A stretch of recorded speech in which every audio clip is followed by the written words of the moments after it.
හදිස්සිය නෝනාට කොල්ලක් දීලා කියලා දෙන්නේ එනවා. ඉතින් මේ හති දාගෙන දුවන්නේ.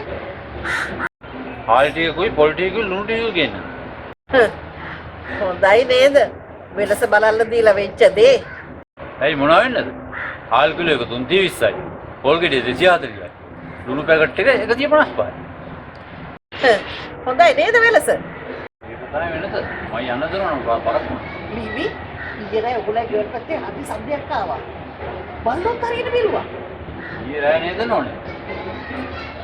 දැන් නෝනාට කියන්න ඊර අපේ ගෙදරට හොරු පැන්නනේ. හරි මොනවද ගිරිච්චේ? ඔක්කොම වටනා බඩු ගිනිච්චා. දැන් හොයාගන්න අමාරුම දේ නෝනා ලුණු. මම ලුණු පැකට් තුනක් ගන්නද ඒකත් ගෙනිහිල්ලානේ.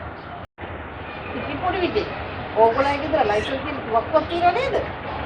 උනෝනේ. තව පොඩි එකක් තරයි යනවා. ඒ වෙලාවට මම ඒක අරන් මේක හදත්තා. ලොක්කා? තමුසේ තමයි විදිහ.